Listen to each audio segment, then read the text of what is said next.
আবু হানিফা রহমতুল্লাহ আলাইহির জমানায় এক নাস্তিক কুফা নগরীতে এরকম আস্তানা গায়রা বসছে। আর আস্তানা গায়রা বৈশা এবার নাস্তিক সরল মনা মুসলমানদের মাঝে এরকম বলা আরম্ভ করছে, আমি যা দেখি না তা মানি না, আমি যা দেখি না আমি তা মানি না, আমি আল্লাহ দেখি না, আল্লাহকেও মানি না। আমার দিলের মধ্যে তিনটে ইশকাল আছে, তিনটা সওয়াল আছে। যদি আমার তিনটা সওয়ালের জবাব আমাকে কেউ দিতে পারো তাহলে আমি স্বীকার করব, আমি বুঝবো যে আল্লাহ বলতে একজন আছে। কিন্তু তিন প্রশ্নের জবাব না দিলে আমি বিশ্বাস করি না যে আল্লাহ বলতে কিছু আছে। নাস্তিক আস্তানা গেরা বসে। যেমন আমাদের দেশের ভিতরে এরকম অনেক জায়গায় দেখবেন এক গাছ, বট গাছ হোক, বিভিন্ন গাছ, যে সমস্ত গাছের বড় বড় জট আছে, দেখবেন এক সময় গাছ পুরান হইতে হইতে যখন জটওয়ালা হয়ে যায়, আমাদের দেশে দেখবেন কিছু এরকম মাজার ভক্ত মানুষ আছে, লম্বা লম্বা চুল লয়া, মাথার মধ্যে জট লয়া, গায়ের মধ্যে চট লয়া, ওই জায়গায় এসে আস্তানা গেরা বৈশা সে এক সময় দেখা যায় আস্তানা গড়তে গড়তে বিশাল বড় মাজারে পরিণত করে। কথা কয় নাকে? এরকম আছে না নাই? বাংলাদেশের বিভিন্ন পত্রিকা, বিভিন্ন নিউজ এরকম প্রমাণ আছে যে কবর ভাঙছে, কবরের ভিতরে এরকম কলা গাছ, পচা কলা গাছ পাইছে, কোনো পীর পায় নাই। বলেন এরকম আমাদের দেশে আছে না? হ্যাঁ, তার কাছে কিছু থাকুক আর না থাকুক, যদি মাথায় জট আর গায়ের মধ্যে চট থাকে তাহলে সে বড় পীর হয়ে যায়। কথা কয় না? এরকম আছে না নাই? কথা লম্বা। তো কুফা নগরীতে নাস্তিক যখন এই কথা বললেন, সরল মনা মানুষ যারা হয় তারা চিন্তায় পড়ে গেলেন। তারা তো এই সওয়ালের জবাব দিতে পারতেছে না। তার সওয়ালটা কি ছিল যে আল্লাহ তাআলা এখন কি করতেছে, এটা তো এক নাম্বার। দুই নাম্বার, আল্লাহ এখন কোন দিকে তাকায় আছে। তিন নাম্বার, আমি যা দেখি না তা মানি। এটা হলো নাস্তিকের তিন প্রশ্ন। এখন সরল মনা মুসলমান যারা, সাধারণ মুসলমান যারা, তারা এই প্রশ্নের জবাব দিবে কোথায় থেকে? তবে আল্লাহ তাআলার কি মর্জি, এই কথা সরাইতে সরাইতে ওই সময় ইমামে আজম আবু হানিফা রহমতুল্লাহ আলাইহি, তিনি একেবারে ছোট মাদ্রাসায় পড়াশোনা করে, এই কথা এক কান দুই কান হইতে হইতে ইমাম আবু হানিফার কানের মধ্যে চলে গেছে। আল্লাহু আকবার, জোরে কোন। ইমাম আবু হানিফা রহমতুল্লাহ আলাইহি ছাত্র জমানায়, ছাত্র অবস্থায় তিনি চলে আসছে। এবার দেখে বিশাল বড় মজমা, হাজার হাজার মানুষ জমায়েত, আর ওই জায়গাতে নাস্তিক এই ঘোষণা দিছে, এই তিন প্রশ্নের জবাব দিবা আমি মানব। রব একজন আছে, বানানোওয়ালা একজন আছে, আসমান বানানোওয়ালা আছে, জমিন বানানোওয়ালা আছে, কুল কায়নাত বানানোওয়ালা আছে, আমাকে আপনাকে বানানোওয়ালা আছে। এই কথা যখন ঘোষণা দিছে, ইমাম আজম আবু হানিফা বলে, আমি তোমার তিন প্রশ্নের জবাব দিব, বলো প্রশ্নের জবাব পাইলে কালিমা পড়া মুসলমান হইবানি। সুবহানাল্লাহ। তখন নাস্তিক বড় মানুষ তো, ছোট মানুষ ইমাম আজম আবু হানিফা তাকে তার একটা মনোগত হয় নাই। বলে হ্যাঁ তুমি পারবা? বলে হ্যাঁ আমি পারবো। যদি প্রশ্নের জবাব দেয় বলেন তো তওবা করে মুসলমান হবেন কিনা, কালিমা পড়ে মুসলমান হবেন কিনা? বলে হ্যাঁ। এবার ইমাম আবু হানিফা বলে, আচ্ছা প্রশ্নের জবাব দেওয়ার আগে আপনার কাছে একটা কথার জবাব জানতে চাই, যে প্রশ্ন করে সে বড় না যে প্রশ্নের জবাব দেয় সে? كما صليت على إبراهيم وعلى آل إبراهيم إنك حميد مجيد اللهم بارك على محمد وعلى آل محمد كما باركت على إبراهيم وعلى آل إبراهيم إنك حميد مجيد السلام عليكم ورحمة الله وبركاته আপনারা সবাই কেমন আছেন? হয় না, আরো জোরে বলেন, সবাই কেমন আছেন? আলহামদুলিল্লাহ। আমরা বক্তারা ভালো থাকলেও বলতে হয় আলহামদুলিল্লাহ, খারাপ থাকলেও বলতে হয় আলহামদুলিল্লাহ। শুকর আলহামদুলিল্লাহ আপনাদের দোয়ায় আল্লাহ রাব্বুল ইজ্জাত ওয়াল জালাল ভালো রেখেছেন, সুস্থ রেখেছেন, আপনাদের সামনে এনে বসিয়েছেন। আল্লাহ তাআলা যেন তার এই নাদানি গোলামের জবান থেকে এমন কিছু কথা বের করে যে কথাগুলা যেন আমাদের প্রত্যেকের নাজাত আর হিদায়াতের উসিলা হয়। বলেন আমিন। আলহামদুলিল্লাহ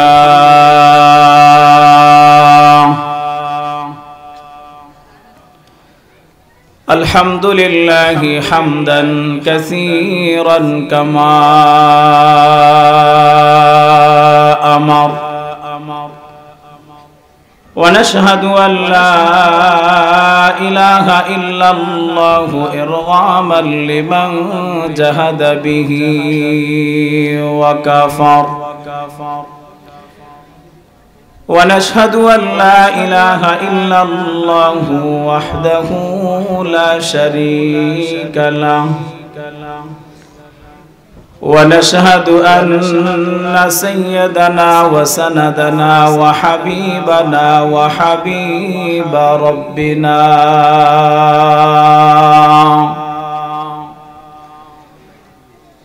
وطبيبنا وطبيب قلوبنا ومولانا محمدا عبده ورسوله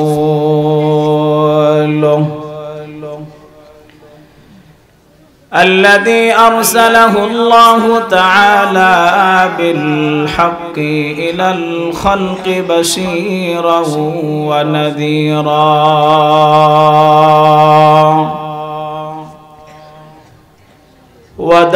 وداعيا إلى الله بإذنه وسراجا منيرا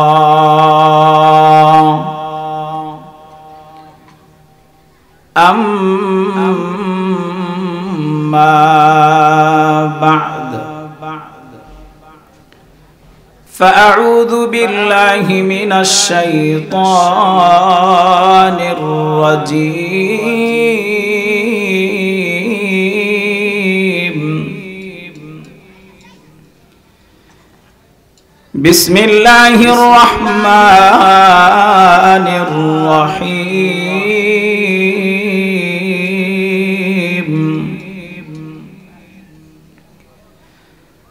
ألف لام ميم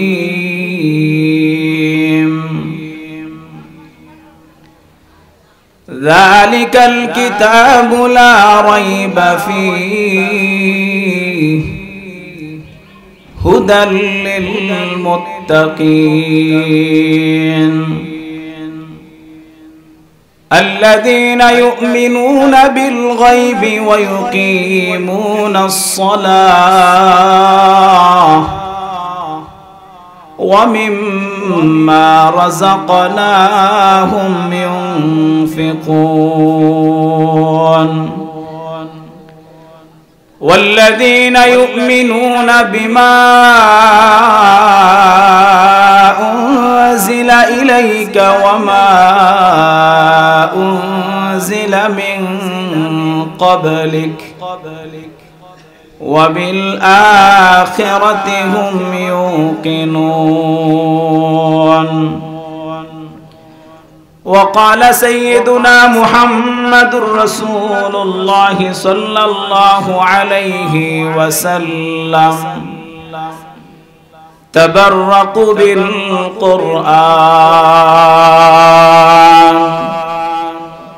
فإنه كلام الله أو كما قال عليه الصلاة والسلام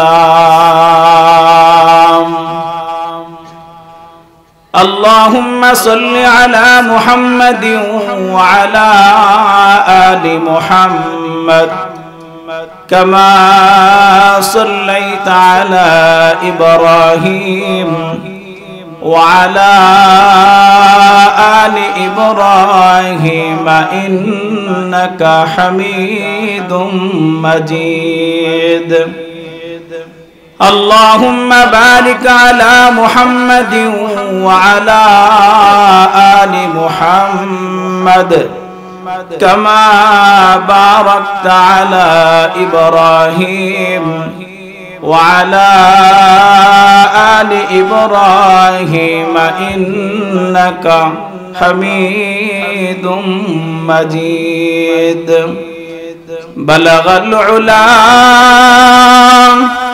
بكماله كشف الدجى। আর পয়গম্বর যখন মদিনায় গেলেন তখন মদিনার ইসলামী দাওয়াতের আমলের পরে মক্কা এবং মদিনার সমস্ত জায়গা মিলাইয়া মানুষের অবস্থা হয়েছিল তিন ধরনের, তিন প্রকার। কয় প্রকার? কথা বলতে হবে, কয় প্রকার? তিন প্রকার। এক নাম্বার, প্রথম প্রকার মানুষ ছিলেন যারা পরিপূর্ণ মুমিন, যারা একেবারে কোয়ালিটি সম্পূর্ণ ঈমানওয়ালা, তারা ছিলেন হযরত সাহাবায়ে কেরাম রাদিয়াল্লাহু তাআলা আনহু। দ্বিতীয় প্রকার মানুষ ছিলেন যারা পরিপূর্ণ কাফের, এর মধ্যে বিন্দু পরিমাণ, যাররা পরিমাণ কোনো সন্দেহ নাই। তৃতীয় প্রকার মানুষ ছিলেন যারা বাইন বাইন, মাঝামাঝি, অর্থাৎ তারা হলেন মুনাফিক। তারা কি? মুনাফিক। রাসূল করিম সাল্লাল্লাহু আলাইহি ওয়া আলিহি ওয়াসাল্লামের জামানায় এই তিন শ্রেণীর মানুষ ছিল। এক নম্বরে পরিপূর্ণ মুমিন, দুই নম্বরে পরিপূর্ণ কাফের, তার মধ্যে বিন্দু পরিমাণ কোনো সন্দেহ নাই। তৃতীয় প্রকার, তারা কাফের কিন্তু প্রকাশ করে ইসলাম। বাইন বাইন, মাঝামাঝি, মানে লা ইলাহা উলা ওয়া লা ইলাহা উলা। তারা যখন যেই জায়গায় যায় তখন ওই জায়গায় ওই তালেই তারা চলে। যেমন যারা কাফিরদের কাছে গিয়ে বলে ইন্না মাআকুম, আরে আমরা তো তোমাদের সাথে আছি। আবার যখন মুসলমান ঈমানওয়ালার পরিবেশে যায় তখন তারা বলে ক্বালু আমান্না, আরে আমরা তো ঈমান এনেই তো তোমাদের কাছে আসছি। অর্থাৎ তারা যখন যেই জায়গায় যায় তখন ওই তালেই চলে, যখন যেই জায়গায় যায় তখন ওই তালেই কথা বলে। আপনারা আওয়াজ করে বলেন তো, এমন এক প্রকার, এক শ্রেণীর মানুষ বর্তমান আমাদের দেশ, আমাদের রাষ্ট্র, আমাদের সমাজের মধ্যে আছে না নাই? জোরে বলতে হবে, আছে না নাই? তারা কারা? তারা মুনাফিক। এই পৃথিবীতে আল্লাহ যত জাতি বানাইছে, সমস্ত জাতিদের ভিতরে সবচাইতে মারাত্মক গোষ্ঠী হলো মুনাফিক। কারণ তারা ঈমানওয়ালার কাছে গেলে ঈমানওয়ালা সাজে, বেঈমানের কাছে গেলে বেঈমান সাজে, কাফেরের কাছে গেলে কাফের সাজে। এই জন্য আল্লাহ রাব্বুল ইজ্জাহ ওয়াল জালাল কোরআনুল কারীমের একেবারে শুরুতে আল্লাহ তাআলা এই তিন শ্রেণীর মানুষের আলোচনা করলেন। মুফাসসিরিনে কেরাম বলে এই তিন প্রকার, তিন শ্রেণী মানুষের আলোচনা আল্লাহ কেন কোরআনের মধ্যে করলেন? একেবারে কোরআনের শুরুতে আল্লাহ তাআলা কেন এই তিন প্রকার মানুষের আলোচনা তুলে ধরলেন? এর কারণ হলো পৃথিবীতে মানুষ চিনা বড় কঠিন।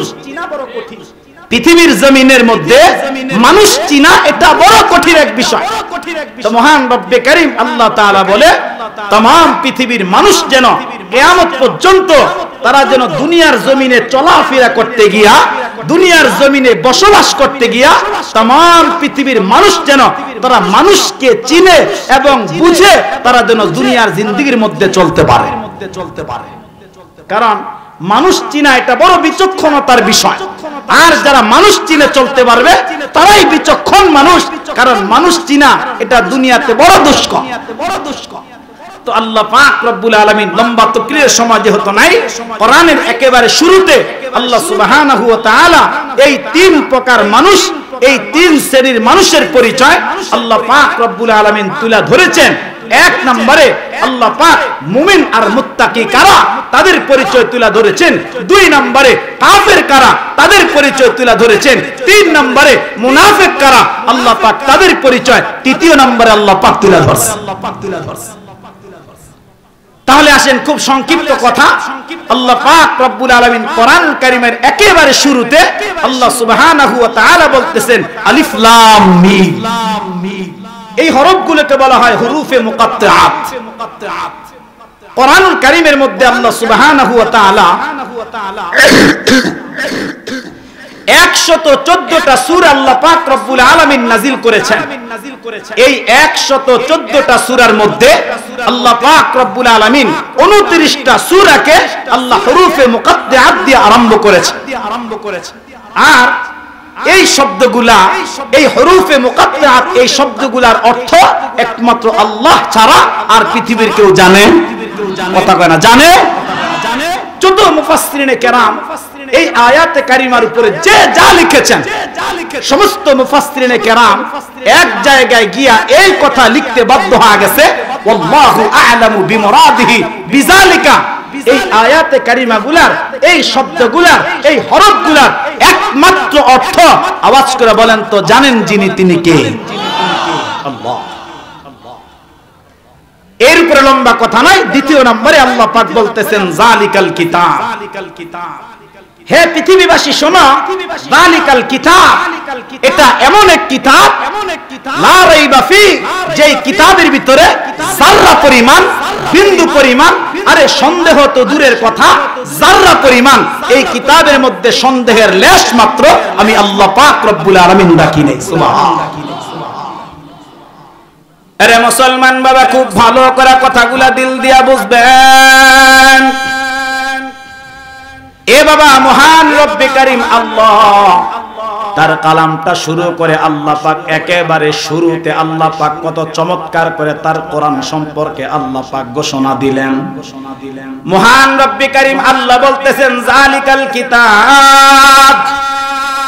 হে দুনিয়ার মানুষ শোনো শোনো, আমি রব্বে কারীম, আমি আল্লাহ তোমাদের উপর এমন একটা কিতাবকে আমি আল্লাহ নাজিল করলাম, লা রাইবা ফি, বান্দা যে কিতাবের মধ্যে কোনো সন্দেহ নাই। বাবা, সন্দেহ তো দূরের কথা, সন্দেহের লেশ মাত্র কিন্তু আল্লাহ পাক তার কালামের মধ্যে রাখে নাই। যেমন মুসলমান বাবা, দুনিয়ার শুরু থেকে আজ অবধি পর্যন্ত এই তামাম পৃথিবীর জমিনের মধ্যে যত বিজ্ঞান, যত কিতাব আবিষ্কার করলেন, যত লেখক বাবা যত কিতাব এরকম রচনা করলেন, এরে মুসলমান বাবা, সমস্ত লেখক কিন্তু বড় বড় বাইন্ডিং আকারে কিতাব লেখা, বাইন্ডিং আকারে বই লেখা, সবাই কিন্তু নির্ধারিত একটা জায়গার মধ্যে এরকম লেখা দিলেন। আরে আমি মানুষ, আমার কিতাবটা আমি রাখলাম, এই কিতাবের মধ্যে ভুল হওয়াটা স্বাভাবিক। আমার কিতাবের মধ্যে যদি কোনো ভুল পাও, আমার বইয়ের মধ্যে যদি তোমরা কোনো ভুল পাও, তাহলে আমাকে ধরায়া দিবা পরবর্তী সংস্করণে, আবার পরবর্তীতে বাহির করার সময় এই ভুলটাকে সংশোধন করতে, বাহির করতে আমি চেষ্টা করব। আপনারা আওয়াজ করে বলেন তো বাবা, লেখক এরকম লেখা তার কিতাবের মধ্যে লেখেনি? কথা কয় না। মুসলমান বাবা, আল্লাহ কেমন একটা কিতাব নাজিল করলেন। এ বাবা, কিতাবটা বড় দামি, এই কিতাবটা বড় দামি। মুসলমান বাবা, আল্লাহ পাক কেমন দামি করে কোরআনটা নাজিল করলেন। আমি যদি একটা ছোট্ট তথ্য আপনাদেরকে না শোনাই, দাম কিন্তু বাবা বুঝে আসবে না।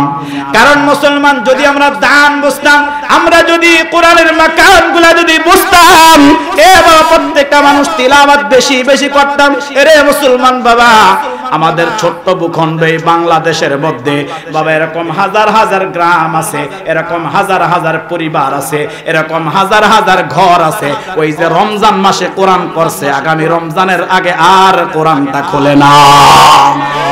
বলেন না নাই? এরকম আছে না নাই? কেন কেন বাবা? কারণ কোরআনের দাম বোঝে না। এ বাবা, ছোট্ট একটা তথ্য আমি আপনাদেরকে শোনাই। আল্লামা সাহাবী রাহমাতুল্লাহি আলাইহি বড় চমৎকার করে কিতাবের মধ্যে লিখলেন। এর মুসলমান, আল্লাহ বড় বড় 4টা কিতাব নাজিল করলেন। 1 নম্বরে তাওরাত, 2 নম্বরে জাবুর, 3 নম্বরে ইনজিল, 4 নম্বরে কোরআন। আপনাদের যদি বুঝে আসে একটা কথার জবাব দেন, এই সমস্ত কিতাবগুলোর মধ্যে সবচাইতে দামি কিতাবের নাম বলেন তো কি? জোরে বলেন কি? এ বাবা, কেমন দামি কোরআনটা, কেমন দামি! আল্লামা সাহাবী বড় চমৎকার করে লিখেন যে কোরআনটাকে রব্বে কারীম আল্লাহ, এই কালামটাকে আল্লাহ কেমন দামি করে বানাইছে। এর মুসলমান, প্রত্যেকটার ব্যাপারে যদি ব্যাখ্যা করি কথা লম্বা হয়ে যাবে। আমি ছোট্ট একটা কথা আপনাদেরকে শোনাই। আল্লাহ পাক রব্বুল আলামিন যখন তাওরাতটা পয়গম্বর মুসা কালিমুল্লাহকে আল্লাহ দান করবে, মহান রব্বে কারীম আল্লাহ পয়গম্বর মুসার একটা লকাব ছিল বাবা, কালিমুল্লাহ, তিনি এরকম ভাবে রব্বে কারীমের সাথে কথা বলতেন। ওই পাহাড়ের মধ্যে যাইয়া আল্লাহর সাথে পয়গম্বর মুসা আলাইহিস সালাতু ওয়াস সালাম কথা বলতেন। বাবা কেমনে কথা বলতেন, কত কথা বলতেন। তাফসীর মাযহারির মধ্যে আল্লামা কাজী সানাউল্লাহ পানিপতি রহমাতুল্লাহ আলাইহি লিখে, বাবা তুর পাহাড়টা কেমন বড় ছিল, কয় জমিন থেকে 1.5 মাইল উপরে 3750টা সিঁড়ি অতিক্রম কইরা ওই তুর পাহাড়ের টিলার মধ্যে দাঁড়ায়া পয়গম্বর বলতেন, আল্লাহ আমি জমিন থেকে আসলাম আপনি রবের সাথে কথা বলতে চাই। আমি জমিন থেকে আসছি 1.5 মাইল উপরে, আর 3750টা সিঁড়ি অতিক্রম করে আল্লাহ তুর পাহাড়ের টিলায় দাঁড়াইছি। ও রব, আমি আপনার সাথে কথা বলতে চাই। সুবহানাল্লাহ, জোরে কোন। এরে মুসলমান বাবা, এইদিকে গেলে কথা লম্বা হয়ে যাবে।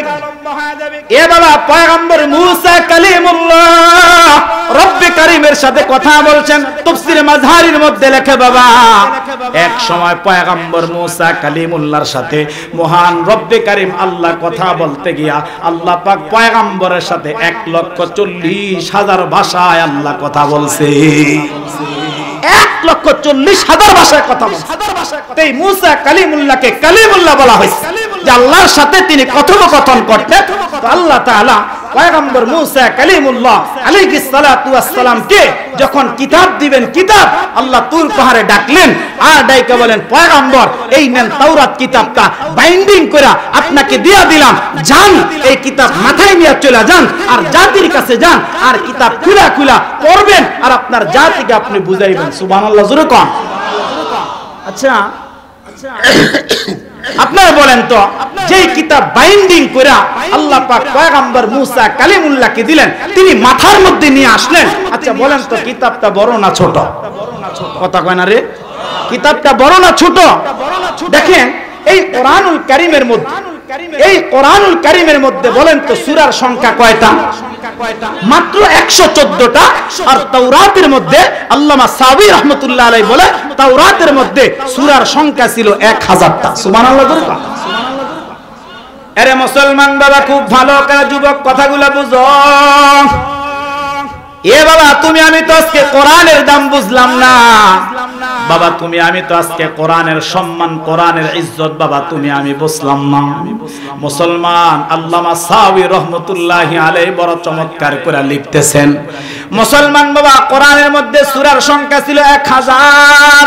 এ বাবা কালামে হাকিমের মধ্যে রব্বে কারীম আল্লাহ সবচাইতে যেই ছোট সূরাটা আল্লাহ পাক নাজিল করলেন, সবচাইতে যেই ছোট সূরাটাকে আল্লাহ পাক অবতীর্ণ করলেন, তার মধ্যে আয়াতে কারিমার সংখ্যা হলো 3টা। যেমন আল্লাহ পাক সূরা কাউসারটা নাজিল করলেন, ওই সূরা কাউসারের মধ্যে আয়াতে কারিমার সংখ্যা হলো মাত্র 3টা। এ বাবা সূরাতুল আসর নাজিল করলেন, তার মধ্যে আয়াতে কারিমার সংখ্যা হলো 3টা। এরে মুসলমান বাবা, কোরআনের সবচাইতে ছোট সূরার আয়াতে কারিমার সংখ্যা হলো 3টা।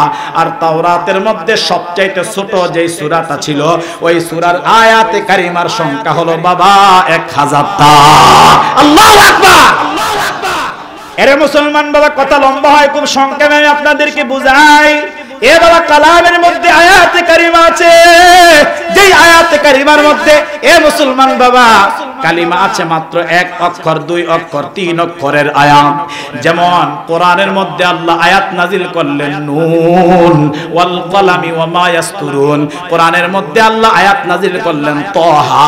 কোরআনের মধ্যে আল্লাহ আয়াত নাজিল করলেন আলিফ লাম রা। কোরআনের মধ্যে আল্লাহ আয়াত নাজিল করলেন ইয়াসিন। এ বাবা মাত্র 2টা অক্ষর, 1 অক্ষর, 3 অক্ষরের আয়াত। এ বাবা মাত্র 1 কালিমা, 2 কালিমা, 3 কালিমার আয়াত। কিতাবের মধ্যে লেখে বাবা আল্লামা সাউই বলে, তাওরাতের সবচাইতে ছোট আয়াতের মধ্যে কালিমার সংখ্যা ছিল 1000। আল্লাহ তাআলা তাওরাত সম্পর্কে বলতেছেন ফাসসালনাহু তাফসীলা, আমি আল্লাহ এই কিতাবকে বিস্তারিত করে নাজিল করলাম। আমি আল্লাহ এই কিতাবটাকে সবিস্তারে নাজিল করলাম, একেবারে বিস্তারিত একটা কিতাব। এখন আপনারা আওয়াজ করে বলেন তো বাবা, তাওরাত কিতাবটা বড় না ছোট? কথা কন্যাকে মুসলমান বাবা তাওরাত কিতাবটা অনেক বড়। আল্লাহ রাব্বুল ইজ্জত বলতেছে, এ জগতের মানুষ শোনো, এই গোটা তাওরাত শরীফটাকে যদি একটা পাল্লার মধ্যে রাখো, এই গোটা তাওরাত শরীফটাকে যদি একটা পাল্লার মধ্যে রাখো, আর আমি আল্লাহর কোরআন, আমার কোরআন থেকে যদি মাত্র একটা অক্ষরকে আরেক পাল্লার মধ্যে রাখো, আল্লামা সাউই রহমাতুল্লাহ আলাইহি বলে ওই গোটা তাওরাতের চাইতে আল্লাহর কোরআনের একটা অক্ষরের ওজন আর দাম আল্লাহর কাছে বড় বেশি। তাহলে বুঝেন যে তাওরাত এত বড়, যে তাওরাতের সূরার সংখ্যা 1000, আয়াতের সংখ্যা 1000, কালিমার সংখ্যা 1000। এই গোটা তাওরাত শরীফকে যদি এক পাল্লা রাখে আর কোরআনের এক অক্ষরকে যদি আরেক পাল্লা রাখে, রব্বে কানা বলতেছে গোটা তাওরাতের চাইতে আমি আল্লাহর কোরআনের একটা অক্ষরের ওজন আমি আল্লাহর কাছে সবচাইতে বেশি হয়ে যাবে। দাম তো বুঝি না, আমি আপনি দাম বুঝলাম না যে কোন রব আপনাকে আমাকে কোন রাসূলের উপরে এই কোরআনটা দিয়া জাতির কাছে পাঠাইছে। আরে যদি দাম বুঝতাম, আমি আপনি মাকান বুঝতাম, তাহলে ওই যে রমজানে পয়রা এরকম কোরআনের মধ্যে গিলাপ লাগায়া ওই যে ঘরের তাকিয়ার মধ্যে রাখছি, সারা বছর আর এই কোরআনের সাথে সম্পর্ক নাই, পড়ার সুযোগ হয় না। দাম বুঝলে আমার আপনার এটা কখনো হইতো না, কখনো হইতো না, এটা কখনো হইতো না। দেখেন বড়, আমি সম্ভবত এখন যে কথাটা বলবো, সম্ভবত এই কথাটা আমি গত বছর বয়ানের মধ্যে আপনাদের বলেছিলাম। আমার জেহানে আছে যে কথা বলেছিলাম যে যারা মুরব্বী বাবার আছেন, যাদের দাড়ি সাদা হয়ে গেছে, একেবারে 70-80 বছর হয়ে গেছে, আমি নিজেও যখন হেফজখানায় পড়ি আমি নিজেও দেখেছি, হযরত উলামায়ে কেরাম আছে ওনারাই এটা দেখেছে যে আমরা যখন মাদ্রাসা ছুটি হইতো আর বাড়িতে যাইতাম, এমন একটা সময় অতিবাহিত হয়েছে, এমন একটা সময় গত হয়ে গেছে যেই সময় আমাদের বাংলাদেশের হার ফ্যামিলিতে প্রত্যেকটা দিন ফজরের পরে ঘরের কর্নার থেকে আমাদের চাচিদের, আমাদের নানিদের, আমাদের মায়েদের, আমাদের দাদিদের আল্লাহর কোরআনের ইয়াসিন সূরার তেলাওয়াত আমরা শুনছি। কি বলেন ছিল না? ছিল। তখন বরকত ছিল, তখন বরকত ছিল। আমি গত 2 দিন আগে মেকদুমি তাফসীর মাহফিলে এই কথা বলেছিলাম।